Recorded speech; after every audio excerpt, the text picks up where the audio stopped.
Salut à tous, on se retrouve pour l'épisode 1619 du Zap Image. On commence aujourd'hui en ce samedi 23 octobre avec quelques anniversaires. Tout d'abord, la légende brésilienne Pelé, l'un des meilleurs joueurs de l'histoire du football. Donc il fête aujourd'hui ses 81 ans. Donc la légende brésilienne a inscrit au cours de sa carrière plus de 1281 buts d'après les chiffres officiels. Un record absolu dans l'histoire du football. Un bon anniversaire à Pelé. Donc récemment il a eu quelques soucis de santé. Donc là ça a l'air d'aller un petit peu mieux. Un bon anniversaire à Pelé, bien sûr, la légende brésilienne. Il y a aussi Fabinho, le joueur brésilien de l'équipe de Liverpool. Lui fête aujourd'hui ses 28 ans. Aujourd'hui, le joueur suédois de l'équipe du RB Leipzig, Forsberg, il fête lui aujourd'hui ses 30 ans. Il y a Alvaro Morata, l'attaquant de la Juventus, il fête lui aujourd'hui ses 29 ans. Et pour finir, l'attaquant ukrainien Yarmolenko, il fête lui aujourd'hui ses 32 ans. Ensuite, on va parler de la Ligue 1, car hier soir, il y avait le match d'ouverture de la 11e journée de ce championnat français. Saint-Etienne contre l'équipe de Angers, score final 2 partout. Un beau comeback pour l'AS Saint-Etienne qui était mené 2-0 sur sa pelouse. Du coup, score final 2 partout. Donc le but égalisateur à Donadé a été inscrit dans les ultimes secondes de la partie. Il restait quelques secondes, c'était vraiment la fin du match. Mais bien sûr, les supporters de l'AS Saint-Etienne, eux, préféraient la victoire. Et c'était très très chaud hier du côté du Chaudron. Saint-Etienne a arraché un résultat nul face à Angers au bout d'une soirée très particulière. Les Verts sont toujours derniers du championnat. Donc pourquoi c'était très très chaud? On peut voir que ça fait la une du journal L'équipe aujourd'hui. L'énergie du désespoir. Parce que le coup d'envoi de Saint-Etienne-Angers a été retardé. Parce que vous savez que Saint-Etienne, après 11 matchs de Ligue 1, toujours aucune victoire dans ce championnat français. Ils sont derniers du championnat. Donc s'ils continuent, ça sera la Ligue 2 pour eux. Et bien sûr les supporters n'acceptent plus ça. Donc le coup d'envoi de Saint-Etienne-Angers retardé suite à de fortes tensions à Geoffroy Guichard. Les joueurs sont rentrés au vestiaire parce que quand les joueurs sont rentrés sur la pelouse, juste avant de commencer le match, donc beaucoup de supporters de l'AS Saint-Etienne ont jeté des fumigènes sur la pelouse. On peut voir que c'était vraiment le chaos avant le coup d'envoi. Donc il y avait beaucoup de fumigènes, il y avait beaucoup de fumée sur la pelouse. Donc du coup, tout le monde, enfin les joueurs, sont rentrés au vestiaire. Donc le coup d'envoi retardé. Et il y a même un fumigène, les gars, qui a atteint les filets. Et du coup, il a brûlé les filets. Les joueurs de Saint-Etienne et Angers joueront ce soir avec des filets fistolés avec du Serflex, vu que bien sûr les filets étaient coupés. On peut voir aussi d'autres banderoles, donc les supporters de l'AS Saint-Etienne sont en grève. Puel, dirigeants, joueurs, tous responsables de ce chaos, d'être dernier actuellement du championnat français. Donc c'était très très chaud, je vous l'ai dit hier. Heureusement il n'y a pas eu de défaite de partout, mais bon, le but égalisateur, je dis dans les dernières secondes de jeu. Et bien sûr les supporters auraient préféré la victoire. Et Larquet, les gars, il a dit: quand je suis allé à Saint-Etienne, ça faisait 7 ou 8 matchs qu'il n'avait pas gagné. Bon, j'ai toujours pas gagné, mais les jeunes comme les anciens, ils s'en foutaient, ils n'en avaient rien à cirer. Je n'ai pas vu des gens préoccupés par la situation actuellement des Verts. Ensuite, on prend la direction de l'Angleterre. Il y avait un match aussi hier soir en PL. Arsenal contre Aston Villa, et c'est les Gunners de Arsenal qui se sont imposés 3-1 lors de ce match de Première Ligue. Donc Partey, buteur, Smith Rowe, buteur, et Aubameyang, buteur. On peut voir que Rowe et Aubameyang ont aussi délivré une passe décisive. Donc belle soirée pour cette équipe de Arsenal. Cette fois-ci direction l'Espagne. Il y avait Osasuna contre l'équipe de Grenade. Score final 1 partout entre ces deux équipes espagnoles. Et à noter, les gars, si on regarde le classement actuel de la Liga, si on prend juste les deux premiers, donc la Real Sociedad en tête et Osasuna qui a fait le match nul hier, est actuellement deuxième de cette Liga. Donc bien sûr après il y a tous les mastodontes, voilà, le Real, le Barça, l'Atlético, et ils ont quand même un ou voire deux matchs de retard par rapport aux deux premiers. On prend cette fois-ci la direction de l'Italie. Il y avait la Sampdoria de Gênes contre la Spezia, victoire de Gênes 2-1 à domicile. Le Torino s'est imposé 3-2 contre le Renoir hier en Italie. Et pour finir en Allemagne avec tous les résultats de la soirée d'hier, donc Mayence s'est imposé 4-1 contre l'équipe de Augsbourg. Il y avait aussi l'équipe de France féminine qui jouait hier soir, donc c'était un match pour se qualifier pour la future Coupe du Monde. Et grosse victoire de l'équipe de France, 11-0 contre l'Estonie. Regardez toutes les buteuses de cette partie. Donc l'équipe de France a écrasé cette équipe. Il y avait aussi hier du côté des États-Unis, donc les États-Unis contre la Corée, score final 0-0, toujours dans le football féminin, et c'est un petit événement. Pourquoi? Donc fin de série pour la team USA, les Américaines n'ont pas réussi à vaincre la Corée du Sud cette nuit, donc il y a eu 0-0, elles étaient sur 22 victoires consécutives à domicile. Ensuite, on revient en Europe, regardez le programme du jour, et bien sûr aujourd'hui il y a beaucoup de football. Donc par exemple en Allemagne, le Bayern joue contre Hoffenheim, Dortmund se déplace du côté de Arminia Bielefeld. En Première Ligue, l'équipe de Chelsea reçoit dans quelques minutes l'équipe de Norwich, Leeds contre Wolverhampton, Brighton contre Manchester City. En Espagne, on peut voir aussi toutes les belles affiches. En Ligue 1, Nantes contre Clermont à 17h, Lille contre Brest ce soir à 21h, et aussi une journée de Ligue 2. En Serie A, il y a aussi des belles affiches, Bologne contre l'AC Milan. Et demain les gars, vous savez que ce dimanche 24 octobre les gars, il y a d'énormes chocs en Europe. Donc ce week-end, les clubs les plus titrés du football anglais, espagnol et italien s'affrontent. Donc un jour, 6 équipes, 154 titres de champions pour toutes ces grosses affiches demain. N'oubliez pas, Manchester United contre l'équipe de Liverpool. Donc Manchester, c'est 20 titres de Première Ligue. Liverpool, c'est 19 titres.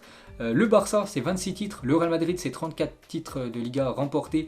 L'Inter, c'est 19 titres. La Juventus, 36 titres. Donc d'énormes chocs, bien sûr, demain. Donc tous ces énormes matchs. Et bien sûr, il y a aussi le Classico français entre l'équipe de Marseille et l'équipe du Paris Saint-Germain. Et concernant l'Olympique de Marseille, concernant leur futur match à domicile en Coupe d'Europe, donc ça sera le match retour contre la Lazio.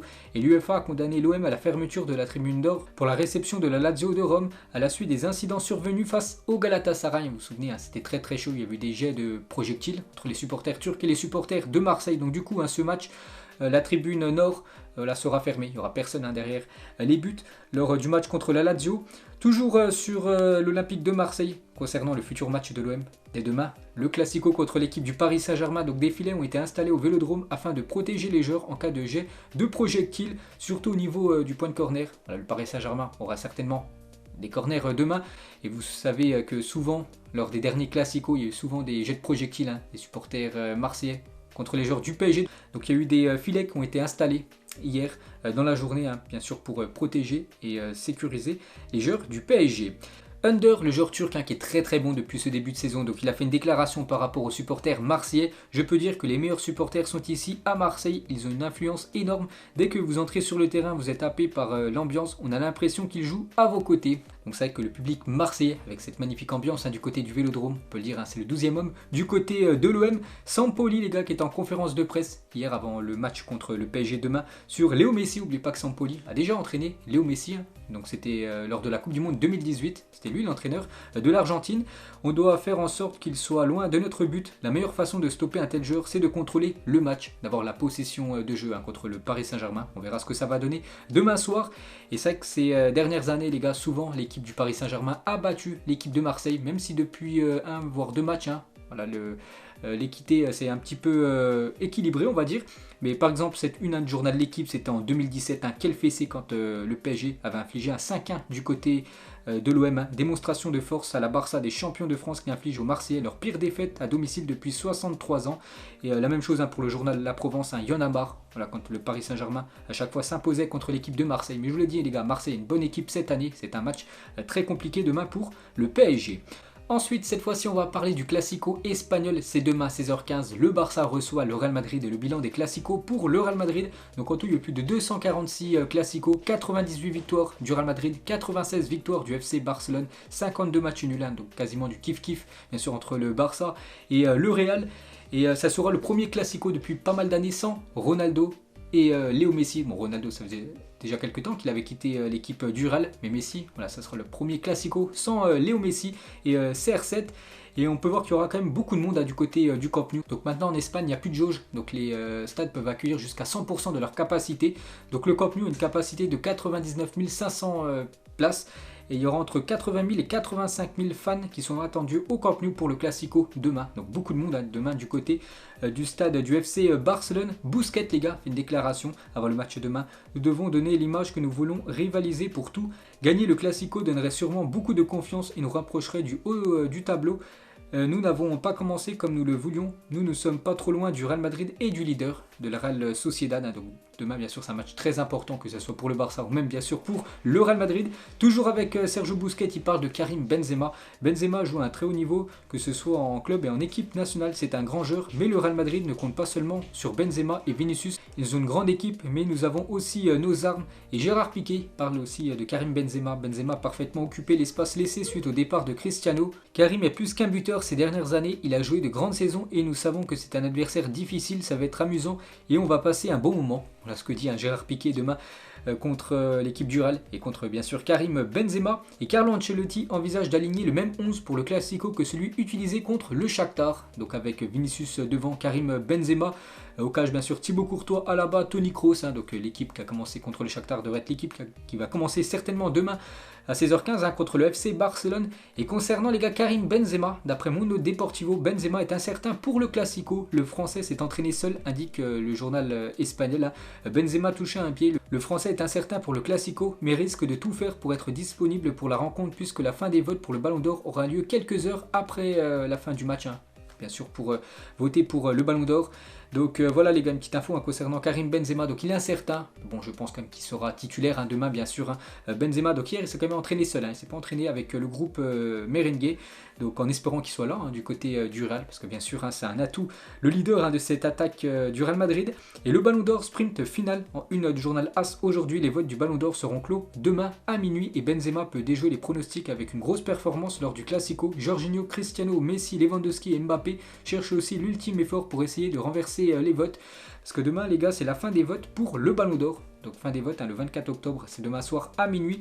Donc vous savez que c'est plus de 170 journalistes du monde entier qui donnent leur vote. Donc à chaque fois ils donnent 5 noms. Donc le premier il obtient 6 points, le deuxième 4 points, le troisième 3 points, le quatrième 2 points et le cinquième 1 point. Et bien sûr ça fait un classement. Et voilà, c'est comme ça qu'on désigne le Ballon d'Or. Donc le Ballon d'Or sera décerné le 30 novembre prochain. Et demain, c'est la fin des votes. Et toujours avec Benzema, par rapport au Ballon d'Or, il a dit bien sûr que j'en rêve. Mes idoles, que cela soit R9 ou Zinedine Zidane, sont venus au Real. Je suis venu au Real. Ils ont gagné le Ballon d'Or. Ce sont des petites choses auxquelles je repense. Bien sûr, lui serait très content de remporter le Ballon d'Or. Donc demain soir à minuit, c'est la fin des votes, bien sûr, pour le Ballon d'Or 2021. Et toujours avec Karim Benzema, donc le verdict concernant le procès de Karim Benzema dans l'affaire de la sextape de Valbuena sera rendu le 24 novembre prochain. Donc on en reparlera d'ici là. Ensuite, Kimmich sur son absence dans la liste du Ballon d'Or. Donc, vous savez qu'il y a 30 noms et Kimmich ne figure pas dans les 30 noms. Pour pouvoir remporter ce Ballon d'Or, il a dit « Je ne suis pas surpris, je ne suis pas si bon en tant que joueur individuel. » Il est très bon collectivement, bien sûr, Kimmich. Mais il sait qu'individuellement, il n'a pas des énormes stats. C'est pour ça qu'il le sait qu'il ne figure pas dans cette liste des 30 joueurs. Ensuite, regardez cette équipe, donc ce 11 composé avec les nationalités des joueurs qui composent normalement cette équipe type. Donc je pense vous avez déjà trouvé, rien que vous regardez le gardien, on peut voir la nationalité sénégalaise, donc bien sûr.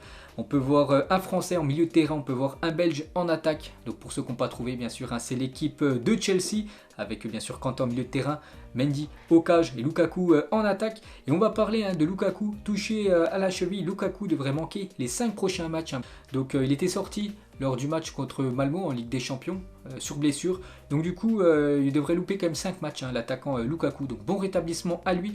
Et Thomas Tuchel a confirmé les forfaits de Pulisic, Lukaku et Timo Werner pour le match dans quelques minutes contre l'équipe de Norwich. Et on va parler du défenseur de Chelsea, Christensen, vraiment un défenseur sous-coté. Il a des stats exceptionnelles, c'est 42 clean sheets sur ses 52 derniers matchs, toutes compétitions confondues avec Chelsea et le Danemark. Donc sur ses 52 derniers matchs les gars, 42 matchs. Il n'a pas encaissé de but, que ce soit du côté des Blues ou du côté du Danemark.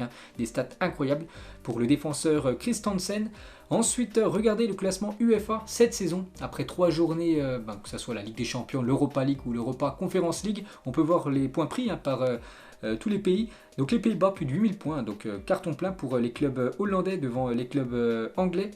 Les clubs français, vous savez que les clubs français actuellement font un très bon début de saison en Coupe d'Europe. Donc la France classée à la 3e position devant l'Espagne, l'Allemagne et même le Portugal ou même l'Italie. Donc félicitations aux clubs français. Et le classement UEFA des nations. Donc cette fois-ci on prend en compte les 5 dernières années. Donc là la France bien sûr n'est pas 3e, l'Angleterre en tête devant l'Espagne, Italie 3e, l'Allemagne 4e, la France en 5e position, mais maintenant on se détache par rapport au Portugal. N'oubliez pas que le Portugal était devant la France il y a quelques semaines. Ensuite, regardez les meilleurs buteurs français en Ligue des Champions. Donc le premier sans surprise, c'est Karim Benzema, 73 buts pour l'attaquant KB9. Devant Thierry Henry, 51 buts, Trezeguet 32 et Antoine Griezmann avec son doublé cette semaine. Il a 29 buts en Ligue des Champions. Kylian Mbappé juste derrière, 28 buts en LDC. Regardez cette fois-ci les meilleurs buteurs par année. Donc Léo Messi, en 2012, il avait inscrit 91 buts de janvier à décembre. Exceptionnel cette année pour Léo Messi. Donc par exemple en 2019, c'est Lewandowski 54, Messi une nouvelle fois en 2016 avec 59 buts inscrits. Ensuite, on va parler de l'émission Téléfoot le dimanche matin. Il y a un sacré événement parce que Téléfoot a trouvé un accord pour la saison avec Amazon. Des images des matchs de Ligue 1 seront visibles en clair le dimanche matin. Et c'est très très rare. Pourquoi? Pour la première fois depuis 14 ans, Téléfoot va pouvoir diffuser des images de la Ligue 1 le dimanche matin grâce à un accord trouvé avec Prime Video. Donc voilà une petite info concernant cette émission Téléfoot qui aura lieu demain matin. On va parler de l'attaquant norvégien Erik Botheim. Donc il a marqué 2 buts et délivré 3 passes décisives avec son équipe de Bodo Glimt contre l'AS Roma de José Mourinho, c'était avant-hier en Europa League. Donc le jeune homme de 21 ans est l'ami proche d'Erling Haaland et membre de leur groupe de rap viral Flow Kings de 2016. Une petite info concernant ce joueur qui a été exceptionnel contre l'équipe de José Mourinho lors de ce match en Coupe d'Europe avant-hier. Et concernant Erling Haaland, donc actuellement blessé comme depuis déjà quelques semaines, et Erling Haaland pourrait être absent des terrains jusqu'en décembre. Actuellement il a un problème du côté de la hanche, Erling Haaland, donc il devrait louper quelques semaines de compétition. Et n'oubliez pas les gars, c'est quand même un gros coup dur pour l'équipe de Dortmund parce qu'il a des stats incroyables Erling Haaland. Donc avec Molde c'est 20 buts, 6 passes D en 50 matchs, Salzbourg c'est 29 buts, 5 passes D en 27 matchs, avec Dortmund 70 buts et 15 passes D en seulement 68 matchs, avec la Norvège 12 buts, une passe D en 15 matchs, des stats incroyables pour l'attaquant norvégien. Ensuite, regardez les plus grosses défaites pour certains des meilleurs entraîneurs de l'histoire du football, comme Mourinho, Guardiola ou même Arsène Wenger. Donc Mourinho, sa grosse défaite prise avant-hier, ce 6-1. Pour lui, c'est tout simplement sa plus grosse défaite. Pep Guardiola, il a pris quand même quelques corrections. Par exemple, en 2014, avec son équipe du Bayern, il s'était incliné 4-0 contre l'équipe du Real. La même chose pour Klopp, ce 7-2 contre Aston Villa. C'était en 2020, l'année dernière. Ce 6-0 pris par Arsène Wenger contre l'équipe de Chelsea en 2014. La même chose pour Ferguson, l'entraîneur emblématique de Manchester United. Il avait pris un 6-1 contre Manchester City en 2011 lors du derby. Pareil pour Diego Simone. Donc lui, sa plus grosse défaite, c'est seulement 4-0. Bon, ça reste quand même une grosse défaite. Solskjaer, c'est le 6-1 pris contre Tottenham. C'était l'année dernière. Carlo Ancelotti, il a pris aussi quelques corrections. Ensuite, une déclaration de Mamadou Sakho, le défenseur de Montpellier. Il parle de l'équipe de France, les Bleus. Quand on est en activité, ça reste toujours un objectif. Et pour n'importe quel joueur qu'on joue à Caen ou à Manchester United, si ce n'était pas dans un coin de ma tête, j'aurais arrêté ma carrière cet été. Donc il a toujours cet espoir de revenir dans le groupe France. Mamadou Sakho. Le pape François à Léo Messi après son maillot offert. On avait parlé il y a quelques jours. Merci pour ta proximité, merci pour ton témoignage et pour ne pas avoir pris la grosse tête. Donc voilà le message du pape François à Léo Messi par rapport à son maillot offert. Angel Di Maria, les gars, il a fait une petite déclaration par rapport à son arrivée au Paris Saint-Germain. Bon, ça fait déjà quelques temps. Venir à Paris a été la meilleure décision de ma vie. La ville, les gens. Une de mes filles est née ici, du coup j'ai décidé de rester 2 années supplémentaires alors que j'étais en fin de contrat parce que ma famille est très heureuse ici et pourrait, pourquoi pas, terminer sa carrière du côté du Paris Saint-Germain, bien sûr, si le PSG compte encore sur le joueur Angel Di Maria. On va parler cette fois-ci certainement du meilleur joueur actuellement au monde. Vraiment, il est très très bon les gars, c'est Mohamed Salah. Le meilleur buteur de l'histoire de Liverpool en Ligue des Champions s'appelle désormais Mohamed Salah. L'Égyptien a inscrit 31 buts en 48 matchs du côté des Red Devils en LDC. Et Mohamed Salah, par rapport à son avenir, il a dit: si vous me demandez, j'adorerais rester jusqu'au dernier jour de ma carrière de footballeur ici à Liverpool, mais je ne peux pas en dire grand chose, ce n'est pas entre mes mains. Pour le moment, je ne me vois pas jouer contre Liverpool, ça me rendrait triste. Donc il se plaît très bien du côté de Liverpool et il aimerait pourquoi pas terminer sa carrière du côté de l'Angleterre. Et l'agent de Salah compte reprendre les discussions avec les dirigeants de Liverpool pour un nouveau contrat. Donc il pourrait toucher jusqu'à plus de 500 000 € par semaine avec ce nouveau contrat s'il venait à prolonger du côté de Liverpool. Ensuite, cette fresque murale de Cristiano Ronaldo, réalisée du côté de Manchester, donc plutôt réussie pour le joueur portugais. Ensuite, regardez la compo pour le Galatasaray contre l'équipe du Lokomotiv Moscou, c'est avant-hier en Europa League. Donc du côté de Moscou, ils ont mis que du côté de Galatasaray, il y a quand même Manuel Neuer, Alaba, Tolisso, Coman, Kimmich ou même Goretzka ou même Benjamin Pavard. Donc en gros, c'est la compo du Bayern, se sont trompés tout simplement du côté de Moscou. Ensuite, but encaissé par les clubs anglais en compétition européenne cette saison. Donc West Ham a toujours pris aucun but. 0 but encaissé en 3 matchs. Donc Chelsea c'est un but encaissé, Liverpool déjà 5. La même chose pour Manchester United, Leicester c'est 6 buts encaissés. La même chose pour Manchester City, c'est déjà 6 buts concédés. Ensuite l'Italie est maintenant 4ème du classement FIFA. Elle vient de passer devant l'Angleterre au dernier classement que j'ai dévoilé hier. Donc la Squadra Azzurra était 20ème quand Mancini a repris la sélection en mai 2018. Ils étaient 20ème et maintenant 4ème position. Ensuite, Chiellini sur le départ de Cristiano Ronaldo. Il est parti le 28 août. Cela aurait été mieux qu'il parte avant qu'on puisse se préparer. On l'a payé. Son départ a été un choc. On l'a payé en termes de points lors des premiers matchs. C'est vrai que l'équipe de la Juventus a très mal démarré. Donc par exemple, les 3 premiers matchs, c'était 2 défaites, 1 match nul pour l'équipe de la Juventus. Mais depuis là, ça va beaucoup mieux pour l'équipe de la vieille dame. Ensuite, la Fédération congolaise de football n'ayant pas pris en charge le voyage de leur sélection féminine pour affronter la Guinée, leur sélection a été disqualifiée des éliminatoires de la Coupe d'Afrique des Nations féminines 2022. Donc voilà une petite info concernant cette équipe africaine. Ensuite, une déclaration de Ansu Fati sur son action manquée lors du match contre Kiev, ce match de Ligue des Champions. Busquets m'a réprimandé pour l'action d'hier. J'avais la possibilité de le passer et malheureusement cela n'a pas fonctionné. Je lui transmettrai la prochaine fois pour qu'il ne me tue pas. Donc un petit rappel, c'était lors du match contre Kiev en deuxième période. Ansu Fati a tenté un retourné acrobatique, un geste très compliqué, mais il aurait pu faire la passe à Busquets qui était juste à côté de lui. Busquets aurait certainement marqué le but, c'est pour ça que Busquets l'a très mal pris. Et toujours avec Ansu Fati, dans le cas où Jorge Mendes aurait réussi à faire partir librement Ansu Fati du Barça en juin 2022. N'oubliez pas qu'il était en fin de contrat, donc Ansu Fati a prolongé avant-hier jusqu'en 2027 du côté du FC Barcelone. Donc Mundo Deportivo indique que le Paris Saint-Germain était prêt à lui offrir 15 millions d'euros par an en salaire avec une prime à la signature de 30 millions d'euros. Liverpool et Manchester étaient également intéressés par le jeune Blaugrana, mais du coup il a plongé du côté de Barcelone.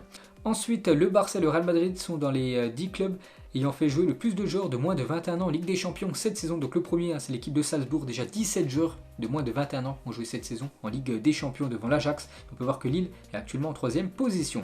Ensuite, une déclaration de Kevin Gamero, l'attaquant de Strasbourg. N'oubliez pas qu'il avait failli signer du côté de Marseille. Du coup, il avait préféré signer du côté de Strasbourg. C'est un choix personnel et si je n'avais pas déjà joué à Strasbourg, peut-être que je n'aurais pas signé. J'ai des attaches ici. Marseille, c'est un contexte particulier, surtout pour un ancien parisien. Je le répète, je n'ai pas de regret d'avoir signé du côté de Strasbourg. Ensuite, la FIFA a informé les équipes nationales de sa ferme intention d'organiser la Coupe du Monde tous les 2 ans à partir de 2026. Donc ça va se faire les gars, la Coupe du Monde tous les 2 ans à partir de 2026. Ça devrait être officiel dans les prochaines semaines, voire prochains mois. La FIFA va instaurer ce nouveau format.